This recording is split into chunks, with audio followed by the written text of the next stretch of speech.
Welcome to the Burrillville School Committee regular meeting, January 10th, 2017, 6:15 p.m., Burrillville High School Media Center, 425 East Avenue, Harrisville, Rhode Island.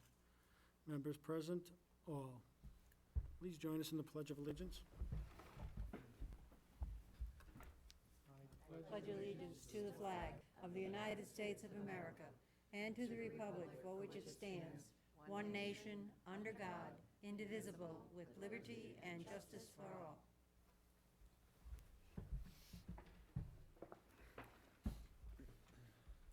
First item, recognition of the football team.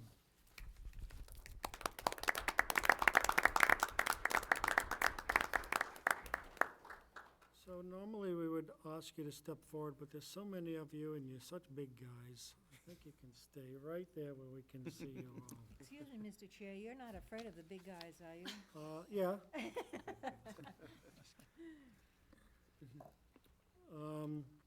So it's the 2016 Burrillville Broncos culminated their season with a 12-1 record, winning the Division III regular season championship and the Division III Super Bowl.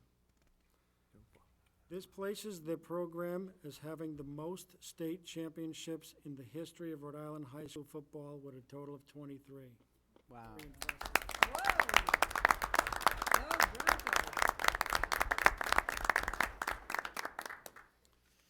Of special point is, of the 29 upperclassmen that finished the season, 0 failed a class, as well as having 14 make the football academic all-league team.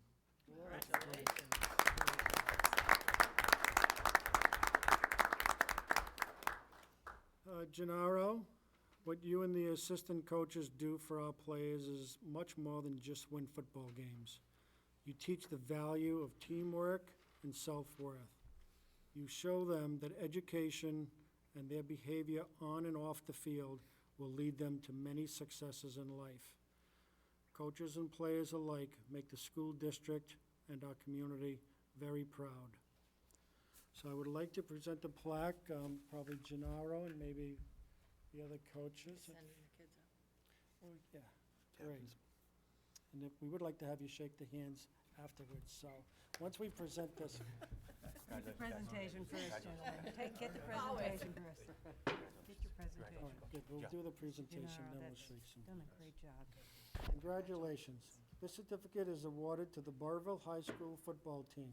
2016 Rhode Island State Division III Regular Season Championship, 2016 Rhode Island State Division III Super Bowl champions. Thank you very much. You guys are great.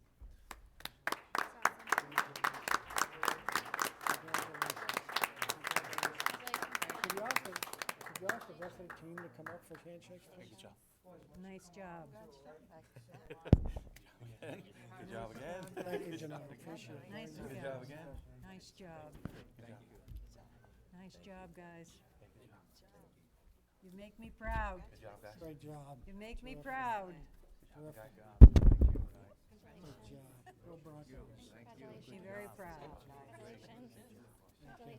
Congratulations. Great job. Good job. Congratulations. Nice job, fellas. Nice job. Go Broncos. Congratulations. job. Congratulations. Great job. Thank you. Congratulations, Coach. Mr. Chair, would you ask how many are graduating this year? Excuse me, how many are graduating this year? 1, 2, 3. Wow. Best of luck to all of you. Best of luck. For Nevers. Good luck.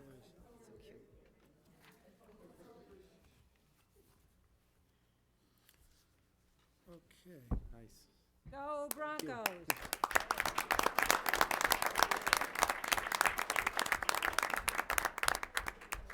And that was one heck of a game. I had about Oh, no, to 5 win it, little heart attacks throughout it. win it like that? Yeah, that was. It was amazing. Super Bowl, that's incredible. Everyone was pulling their hair out. I Need a think motion. it was just Need a motion. amazing. Motion to move to executive session under Rhode Island General Law 4246-5 A1, Personnel. Second. Have a motion and a second. All in favor? Aye. Aye. Okay. You want to move?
he just come in? Yeah, I thought I saw him. Just Just came in? Yeah, Oh, why? Okay. 'cause I told him Okay, 6:30 you ready? for the presentation of the law. We'll reconvene in open session at 6:35. Welcome back. Thank you. No votes. I'd like to make note that there were no votes taken in executive session and seal the minutes of executive sessions. Make that a motion. I second the motion? Make the motion. Are you making it, or are you? Waiting for Dottie to make it. I will make a motion to reconvene to open session and that the minutes of the executive session be sealed. Second. Motion and second, all in favor? Aye. Thank you. Consent agenda. Motion to approve the consent agenda, which includes minutes of the special meeting dated December 6, 2016, executive meeting of December 6, 2016, regular meeting dated December 13, 2016, and the executive meeting of December 2016, and to approve school warrant number 6 for the month of December dated January 10th, 2017, for grand total expenditures of $3,116,950.49. Second? A motion and a second, all in favor? Aye. Thank you. Item 6, presentations by the public to the school committee. First up, Ms. Julie Mayhew with a data review presentation.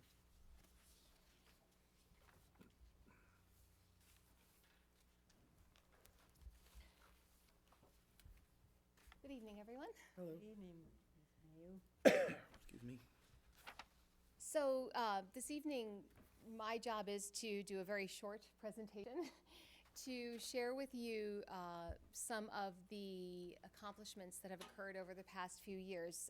As you might have seen in my report to you this month, we're looking at rewriting our strategic plan for the upcoming years. It's coming to an end this bless you. spring.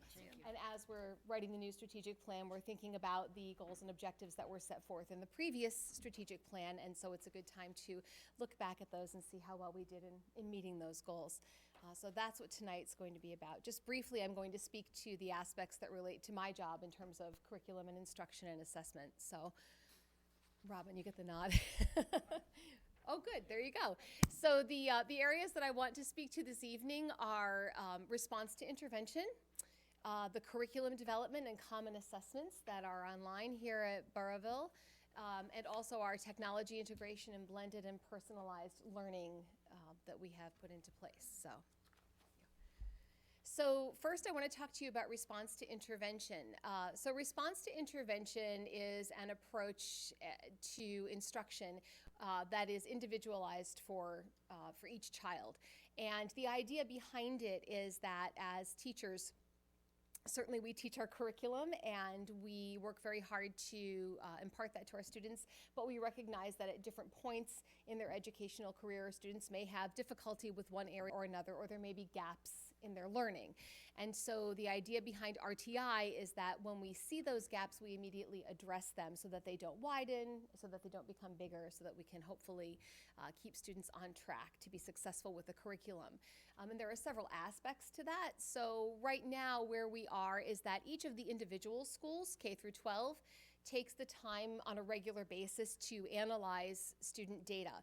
And that data comes from a variety of sources. We have some common universal screenings. So these are very short, quick assessments that are given on a regular basis to students to just quickly take a peek to see how well they're acquiring skills and making sure that they're meeting benchmarks. Each time those assessments are given, we identify which students are on track to be successful and which students might be struggling, and then we make decisions about what kinds of supports those students might need in order to be successful. So each of our schools is doing that and is analyzing that data on a regular basis. Our administrative team also regularly gets together to look at our district data to guide our ongoing instruction and to plan for professional development.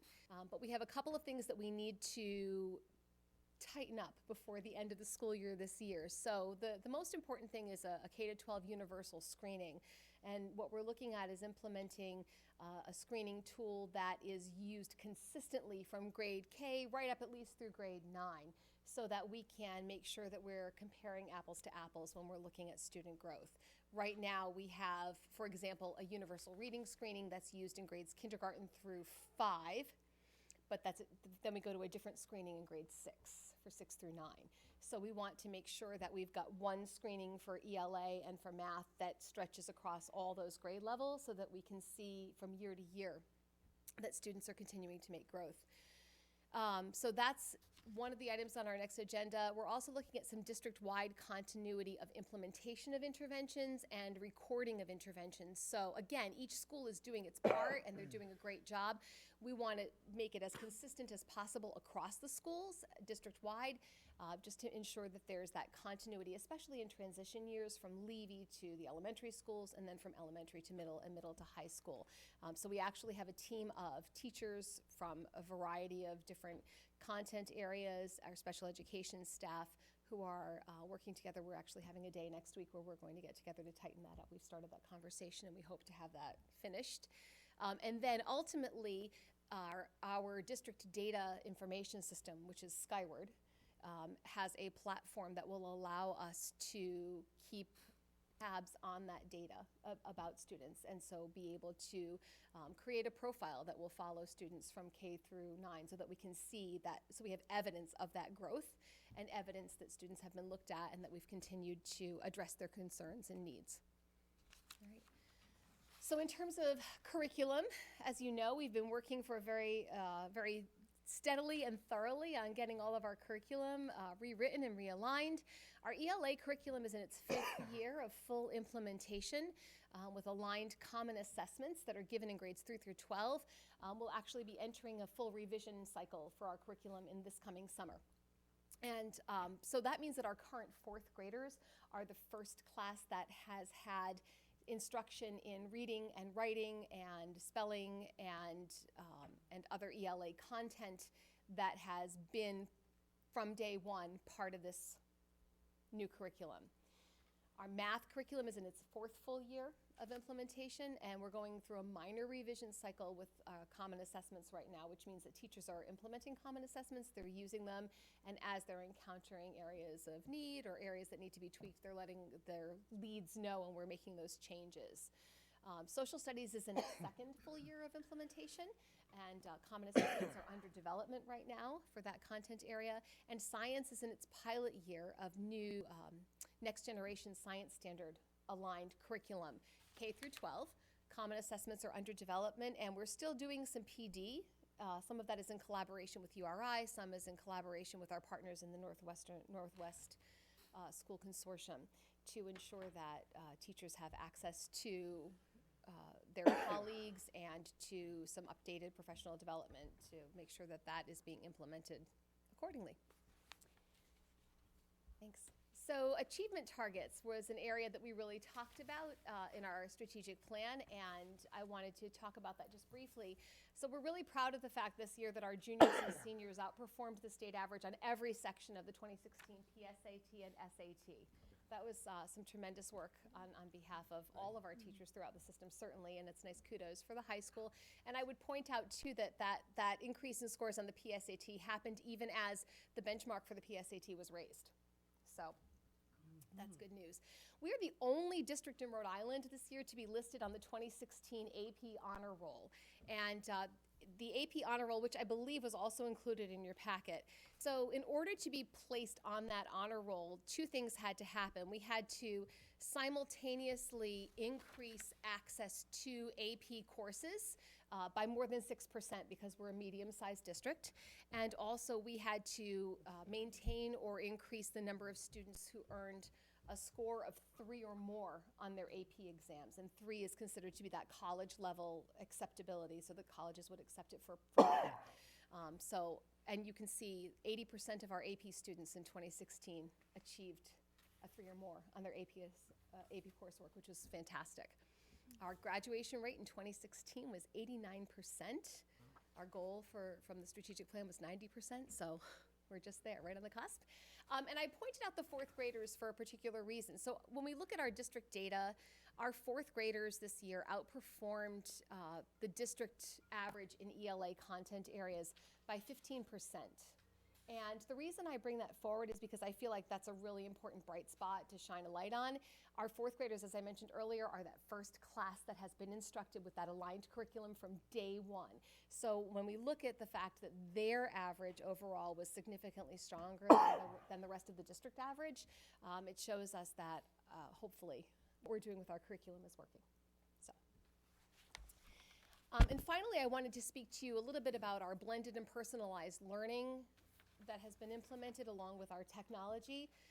Our technology integration has been a very thoughtful and carefully considered process. And one of the pieces that we have brought in along with the technology is this philosophical shift to a blended learning model. So a lot of times when people hear about blended learning, they think that it just means that you're bringing technology into the classroom, but it's actually a lot more than that. It really is a philosophical shift in how we provide instruction.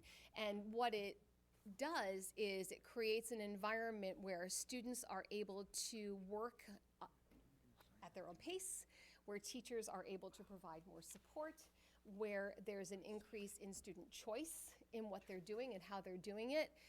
And as a result of that, we frequently see higher student engagement. So one of the things that I did this year, because we're working very closely with the Rhode Island Fuse Fellows, who are a group of teachers who have been specifically trained in how to implement blended and personalized learning models, and then they go out to different districts. We actually have a couple of Fuse Fellows here in Burrillville. We have a few who are coming into our district to mentor some of our teachers who have taken this on this year, and we actually polled those teachers. And so what I want to point out is that 100% of teachers have positive reports about the things that are going on in their classrooms. So when I asked them about student engagement, 100% of teachers reported that their students were at least engaged as they were last year, but 60% are saying they're more engaged in this blended learning model. 100% of teachers report increased at least the same amount of student choice in their classroom. 80% are saying students have more choice in how they go about their learning. And I'll point out to you that what that might mean is that, for example, in an algebra class, the teacher might set up a playlist for a week where she says, look, this is the topic that we're studying, this is the work that we need to do, these are the pieces that need to be accomplished by the end of the week. It's your choice how you get there. These are your options for doing it. By Friday, that's where you need to be. So students are able to work at their own pace. To some extent, that impacts homework and classwork, and teachers are then able to take time to work individually with students or with small groups as they have a need to. 100% of teachers are reporting that at least as much acceleration is happening in their classroom, but 70% of teachers are saying they're really able to target those students who are ready to move on and move them faster and further than they have been, which is fantastic. One of the pieces that I've seen in play is something called Go Formative, where a teacher can have students assigned to do a particular task on their laptops or Chromebooks, and the teacher can see in real time who's actually working, because each of the students has a bar next to their name. And so for every, for example, equation that the student finishes, there's a little green bar if they got it correct, or a red bar if it's not. So the teacher can literally hold that laptop near her and see, okay, every student in the room has this, they've gotten 3 or 4 correct, these 2 have several red bars, I need to go to them first. So she can prioritize right in the moment and get directly to the students who need support with that particular skill right at that particular time, and feel confident that the rest of the class is engaged and working and getting it, which I think is tremendous. And because of that, again, increased differentiation and increased individualized attention to the students in their classrooms, all of which present something very positive for both the teachers and the learners. So finally, I wanted to talk to you about a leadership grant, which I also shared with you in my report this month. So we're very excited that the state has granted us a mini grant to build and sustain shared leadership across our district. So we're very happy and pleased with the curriculum pieces that have gone into place, with the common assessments that have gone into place, with the amount of professional development for our teachers that has happened over the past several years. And now we're ready to move to that next step. learning and teaching doesn't happen in isolation. We can't do it unless we can collaborate with each other and share our collective expertise with each other.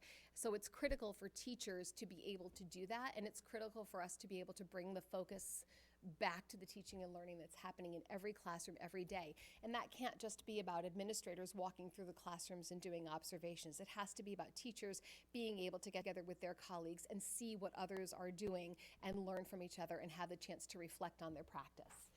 So the purpose of this grant is for this year, to bring in the Center for Leadership and Educational Equity, whose facilitators are going to work with our administrators to help our administrators develop their capacity to build out shared leadership and to look at what constitutes good learning and good teaching, and have deep conversations about that, with the mind toward expanding that out in coming years to classroom teachers so that they will have the time and the opportunity to work with and share with each other. So we're very excited about that.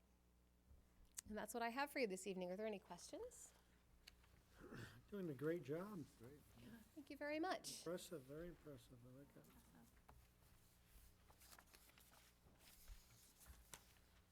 Oh, Madam Chairman. Thank you for that presentation. I think some of the things that you've mentioned here certainly show, I think, some promise in terms of the things you can follow and track and help students. And I just have, I think maybe it's an outside concern that maybe just something to be aware of or look out for, something that's come to my attention, that the blended and personalized learning, in some respects, becomes a vehicle for not so much, it helps in targeting students who need help, I get that. But it also sort of demonstrates students' strengths, and in Delaware, for example, they're using this particular type of model to funnel children into certain types of career paths, which is fine if it's in sync with what their personal goals and thoughts are about their future. Mm-hmm. Not that they might know in 8th grade,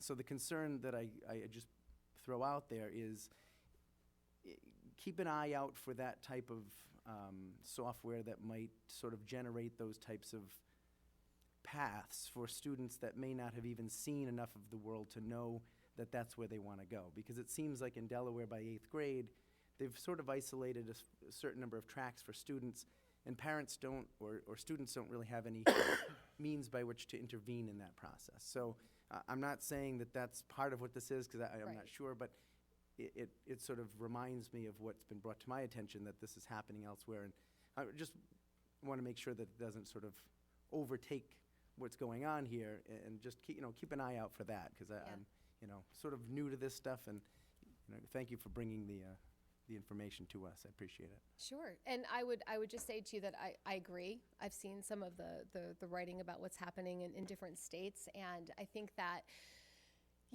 tracking students in a way that pigeonholes them, especially at such a young age, is really counterintuitive to where we stand philosophically in terms of what we want to do for our students in Burrillville. So I appreciate you bringing that forward, and I think that, I hope that and believe that, at least as long as I'm working with it, that's not what we're going to be doing with our technology, but making sure that it expands options for students rather than limiting them. I suspected that was the case, but just throwing that out there. Absolutely. Thank you.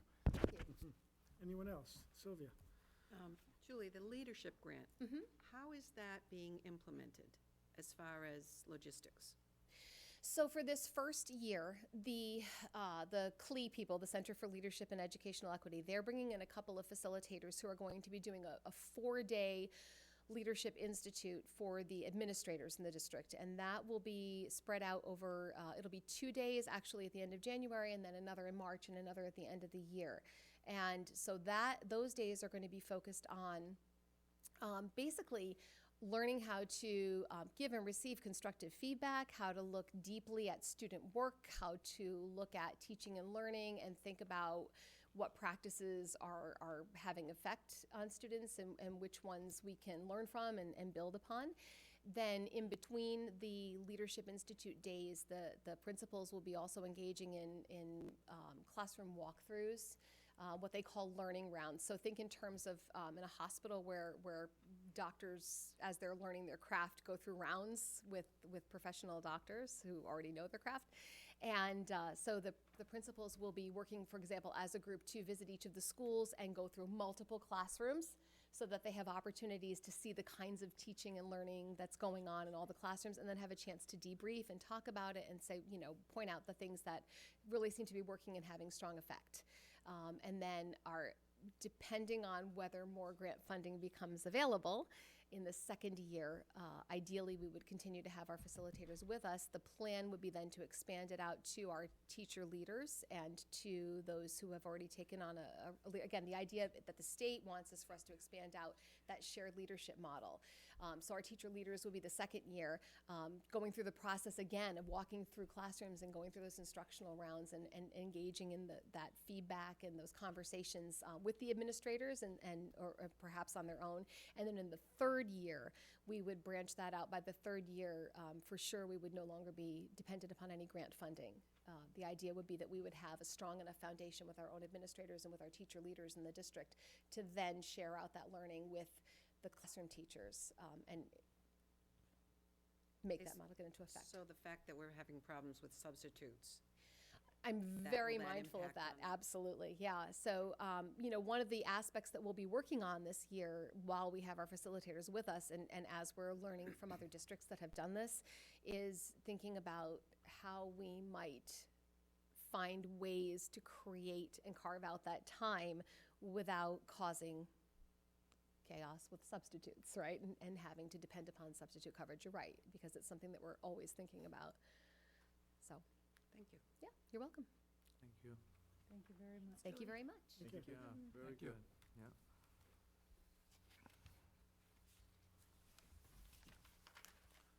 Next item, rink presentation. Christopher Lacey.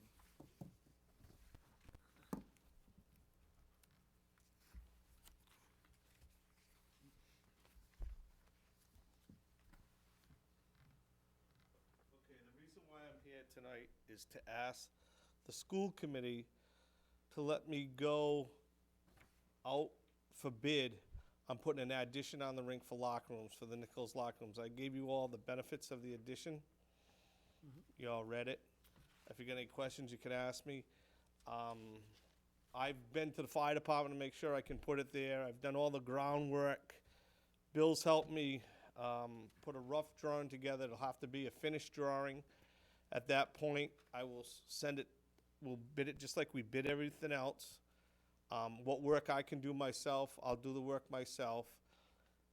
Again, the big thing for this is to keep Nichols there 7 years beyond the 3 years that are left.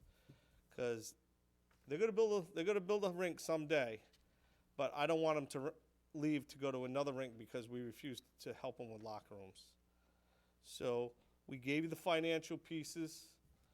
You saw last year that I spent almost $8,000 on the HVAC coolant tower, the resurfacer, the ice edge, and miscellaneous improvements. So I'm not going to be spending the big portion of that again, and that's what I'm hoping to use our share. It's a 50-50 cut. Other than, I don't want to pay for their lockers because I got a boys team, a men's team that wants the BMWs, and I got the girls team who wants the Chevrolets. So they have a club account, they can pay for their own lockers. That's the way I'm looking at it, that's what I told them. But I need an approval from you guys to go out for bid, to know where the numbers are, so I can go to them, and I can come back to you and say, this is what we can do. Okay, I have a couple questions. Chris, it's nice to have you here with us this evening. Thank you. Do you have any commitment from Nichols in writing, or at this point, they're not committed to anything? They as well want to see where the numbers come in for the addition? Correct. Okay. They have just 3 years left on their, not their original, but their step-ups that we've done over the years. So it would go those 3 plus 7 more. And in terms of the 50% from the rink or the school department half, you would consider using your surplus revenues for that? Yes. in addition to grants and sponsors and whatnot, or is grants gonna be a part of that? You know, we all know that I like to write Levy grants. But, you know, I can't talk for Levy if I don't have the money in my pocket, in our hands. So, I'm gonna try, but I can't guarantee that. Right, but it's part of what you would be looking towards doing. Whatever money that I can get, I mean, even Nichols is talking about, going to the alumni and buy sponsorships for that room. Again, that's, any money that we can put together is gonna be the money for the thing. Okay. Now, all of us that have any knowledge at all of construction know that just to get to a bid stage is a lot of work. So for the engineering portion of it, the drafting, et cetera, what we need to give Robin to be able to put it out to bid, are you planning on working with Bill on that, Yeah, for doing that part of it? yes. Okay. And then specking it for there, get the bids, come to you with the bids. You know, some of the work I'm gonna do myself, it's just I can't do stuff that is beyond me, you know. Right. Well, there may be things that the DPW can do as well. We don't, but you still have to draw up the plan and draw up the architecture and do everything before you can even begin the process, right? Right, all I'm asking for now is the okay to go forward, to get hard numbers, so I can come back to you guys and say, okay, it's X amount of dollars, this is what Nichols paying for, this is what we're paying for, and then we go from there. And you're asking for $0 for the engineering and for the drafting portion of it? Correct. Okay. I just want you guys to realize something, right now, so you understand, Nichols brings in a lot more than this, but $27,000 in change of dead ice money. They were on at 10 to 11.20 today. I can't sell that to anybody else. I don't wanna lose that, and as the prices of ice go up, of course, that'll go up. I don't wanna lose that. So if you take that number over 10 years, that's almost $300,000 by the time the prices go up. So that's gonna pay for itself. That room is gonna pay for itself. Just like when I put the open ice press box, it cost us money to build it, but I got 6 advertisements there that have been there for 7 years, that pay me every 7 years, that has now paid for that area. And that's what I'm looking at. The other thing too is, if Nichols leaves, which it's gonna happen, but this'll entice a junior team into coming to the rink. Because junior teams practice during the day, but they need locker rooms. They need a place to store their stuff. Questions from the committee members? Mr. Kamarsa? I too would like to thank Chris for coming this evening. It's nice to see him. I just would like to personally thank him for what he's done for the rink and how he's turned it around. It's making money now, as he would say. And he's had to get out there and really hustle, and I'd like to thank him for that. I think it shows, when you look at the rink, it really shows improvement. And that could only be a benefit, I think, to add more lockers for future endeavors, like you said, if Nichols, or when Nichols leaves. I think it's a good idea. Good. Joshua? How much square footage are we adding to the facility? It's gonna be 140 by 20, so that's 2,800 square feet. Okay, yeah, so it's 20 feet off by, Wide, okay, 140 long. okay, So each one will have a 65-inch room that's theirs with the bathrooms and everything they need. And then there's gonna be a 10-foot common hallway that goes out to the fire exit. okay. I guess it's a pretty substantial building. Do we think we can do that without hiring an engineer to do this? I'm not sure where our capabilities currently lie. I mean, I know with Dave not here anymore. But Billy did the rough drawings of it, Okay, and as far as, we just gotta fine tune and put a cross section in and a roof section, and I think we'll be good to go. okay. Anyone else from the committee have questions? I just want you guys to all understand something. I'm not working from year to year. I'm trying to set this up, and that was my goal from day one for the future. And I think this is the future of the rink, to keep the rink. So I know we all want to give it to the town people, but town people can't afford that rink no more, just the town people.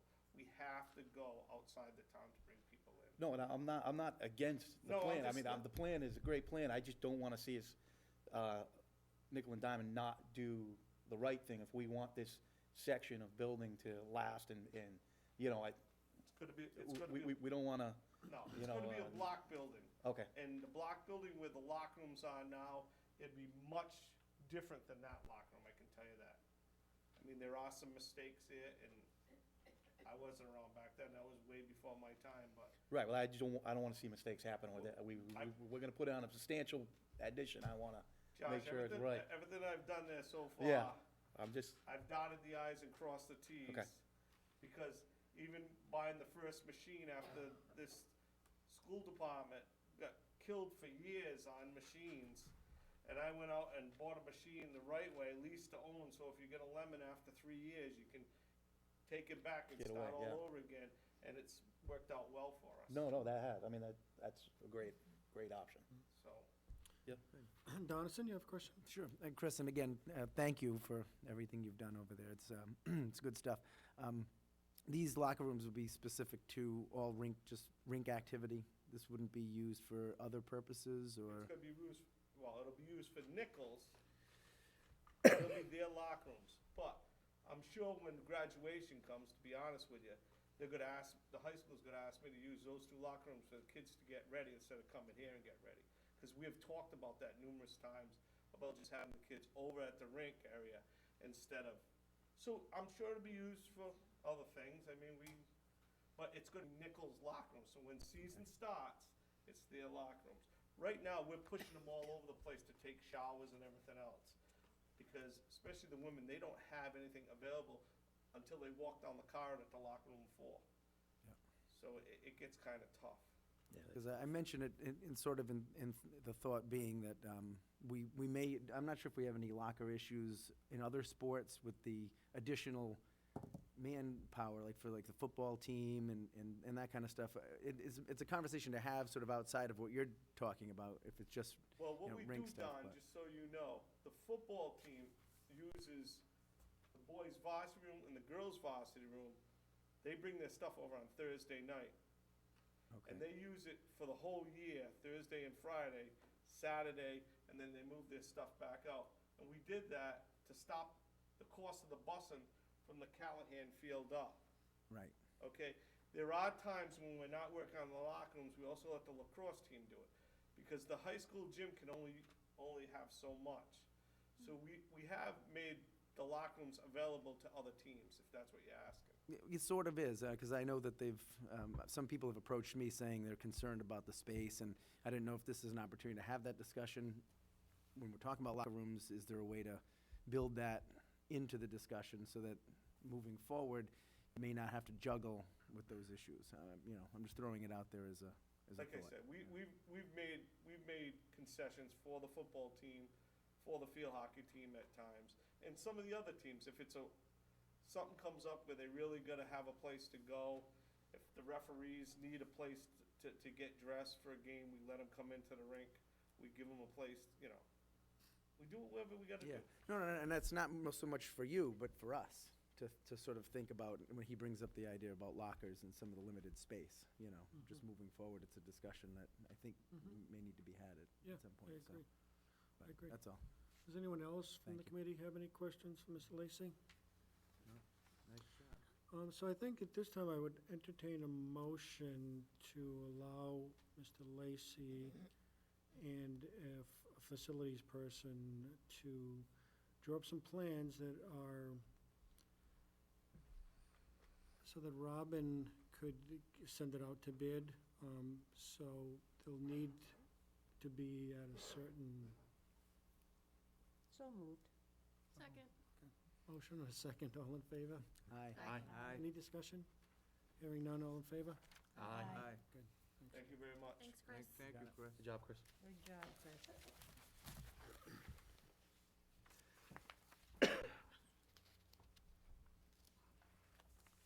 Next item, public comment. Anyone wishing to speak this evening? Hearing none. Item 8, personnel. Appointments, leaves of absence, retirements, resignations. Make a motion to accept the resignation of Gail Townsend, school social worker at William L. Callahan, effective December 12th, 2016. Second. Motion and a second. All in favor? Aye. Aye. Aye. Make a motion to accept the following retirements. Barbara Brierly, teacher assistant at Austin T. Levy, effective June 30th, 2017. And William Eccleston, English Language Arts at Barville Middle School, effective June 30th, 2017. Second. Motion is second. All in favor? Aye. Make a motion to approve a leave of absence for Peter Ryan, grade 4 teacher at Stair Farm Elementary, on or about 3/1/17 through 3/3, I believe that's 17, and then 5/15/17 through the year's end. Second.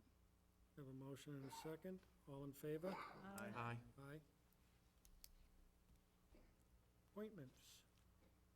Make a motion to approve the appointments of William Robinson, Facilities Director, effective January 23rd, 2017, for $75,000. Just gonna correct that, that should be the 30th, Okay. effect 1/30. 1/30, okay, I'll correct that. It'd be effective 1/30/17, $75,000. And Michael Meehan, Bella program, Saturday program at the Burrillville Middle School at $35 an hour. Second. Second. Motion is second to approve as amended. All in favor? Aye. Aye. Welcome. Welcome aboard, Bill. Congratulations, You're- welcome. You're very, Dave is a great guy. You have very big shoes to fill, literally and figuratively. Yeah. Yeah, we'll get you the shoe. Congratulations. Congratulations. Can I do this now? And I just have a comment.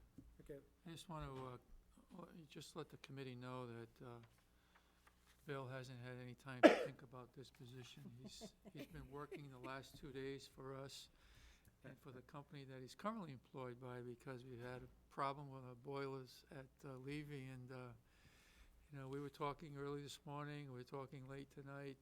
We think we've got part of the problem resolved to reopen the school tomorrow, but Bill's been directly involved with that over the last 2 days, even though he has not been officially appointed, so I thank Bill for that. Yes. Thank you very Thank you. much. Good job. Thank you.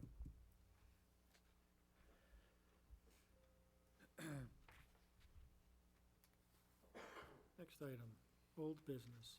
Fiscal year 17 BSD budget update. Motion to Motion open. open. Second. Second. Motion open in the second. All in favor? Aye. Aye. We have a recommendation before you to transfer to the unemployment line item, $13,224. Transfer to the workers' compensation insurance line, $3,366. And transfer that from the transportation line, $16,590. I'll make that motion. Second. Motion is second. All in favor? Aye. Fiscal year 17 rink budget update. Motion open. Second. Motion open in a second. All in favor? Aye. And then action is needed, just for informational purposes. Great, thank you. Motion to approve policy P5242.13, guidelines and procedures for hiring highly qualified athletic coaches. Second reading and dispense with the reading. Second. Motion is second. All in favor? Aye. Aye. Aye. I'd like to thank Dr. Plata for pushing that out as quickly as he did, by the way. Yeah. Thank you. Well, Item 10, superintendent's reports. First Motion item. Motion opened. Second. Second. All in favor? Aye. Aye. thank you, Mr. Chairman. You have a copy of the visit, the commissioner is visiting Burrillville tomorrow from approximately 10:15 to 12:15. The schedule that you had before you, he starts off at A.T. Levy and then moves over to the high school. And you are certainly all invited to the 11:40 to 12:15, where he has a meet and greet with parents and teachers and administrators, school committee members, and/or anyone else. I'm not sure what his protocol is, whether he presents something or he just takes questions. But you're certainly welcome to attend that if you have any questions or concerns or any issues that you're concerned about. You certainly will have the ability to ask the commissioner directly. So you're welcome to that. And the schedule basically is to visit classrooms and talk to teachers and kids. That's the primary purpose. And we have a list of, we've invited parents from each of the schools to attend the open session with the commissioner. And we've also invited teachers and administrators to attend that open session. Thank you. Does anyone have any questions for Dr. Pilato? Yeah, Mr. Chairman, thank you. I don't think I'd be able to make the meeting, and I'm not sure that he'd like my question, but I would like to know, we had that conversation a ways back about the school empowerment and the school choice legislation. And be interesting to see, what his response would be as to how it ended up in the budget as opposed to a separate piece of legislation that legislators could vote on. State budget? It was part of the state budget, became law. I mean, you may have an answer to that question, but it He never said supports- on He its own. supports school choice. Yes. And he's testified in favor of school choice last year. Yep. So he's a strong advocate for that. Just unfortunately was part of the budget and not a separate piece of legislation that legislators could have voted on. So, and it's unfortunate, is I guess the point I would like to make. But Any other questions? I do have a concern that he's only here for 2 hours. There are 37 districts in the state, and he's only spending 2 hours in each district? That's my concern.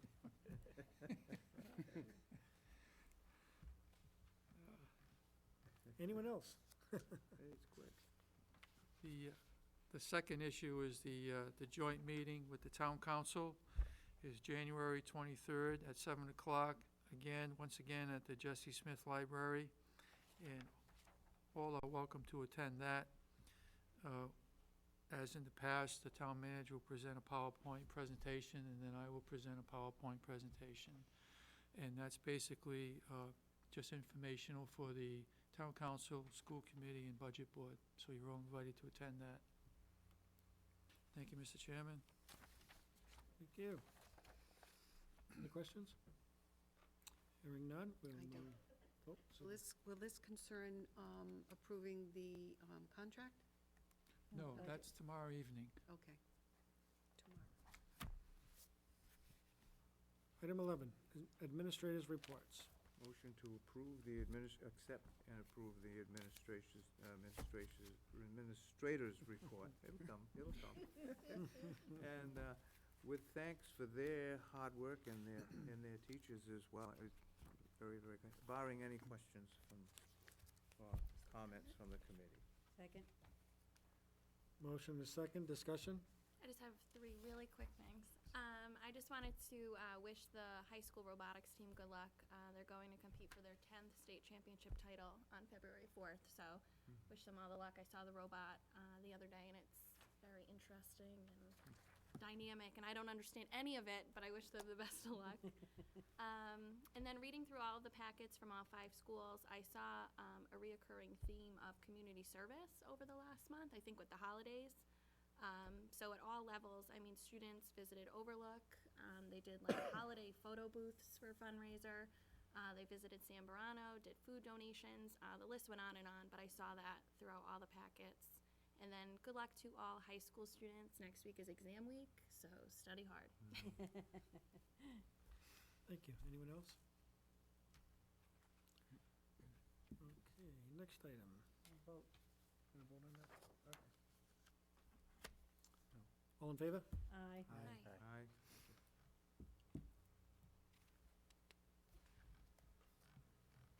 Item 12, reports of school committee subcommittees.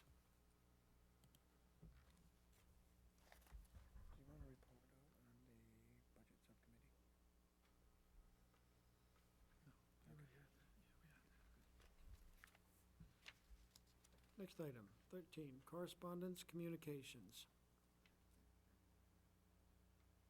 The only one I have is a reminder for tomorrow night, 7 PM, Town Hall. Town Council will be considering a vote on the Burrillville teachers' contract. So your support would be welcome. Item 14, new business. Motion to approve policy P5410, substitute employees, revised first reading, dispense with reading. Second. Motion is second, all in favor? Aye. Aye. Dr. Pilata? Just a quick addition to that, substitutes have become a national problem, and certainly a big problem in Rhode Island, trying to get substitutes. So Department of Education now has allowed school districts to hire substitutes who have a BA degree. So that would be up to local school districts to go forward with that. RIDE is not participating in that process.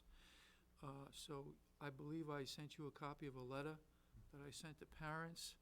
We set up a meeting at the police station, so any parents who are interested, who have a BA degree, we can immediately give them a BCI check. The colonel was very cooperative with us. We're starting to get, a flow of parents applying for that. So that'll at least give us an initial list of people that are willing to substitute in the district who have a bachelor's degree and they pass the BCI check. So that's another way that we're approaching the shortage of subs. Thank you. Thank you. School committee, subcommittee appointments, and we'll hand those out to everyone.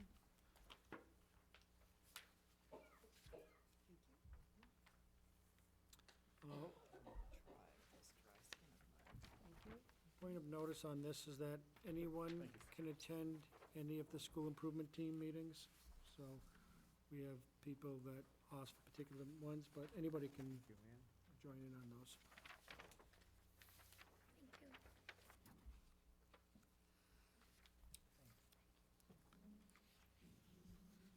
Next item, approve Burrillville High School overnight field trip request. I'll make a Motion to motion, approve. Go ahead, Alex, go ahead. make a motion to approve the overnight field trip request form from Burrillville High School DECA. Second. Not to be Motion and a specific. second. Motion second, all in favor? Aye. Aye. Josh, aye? Aye, yeah.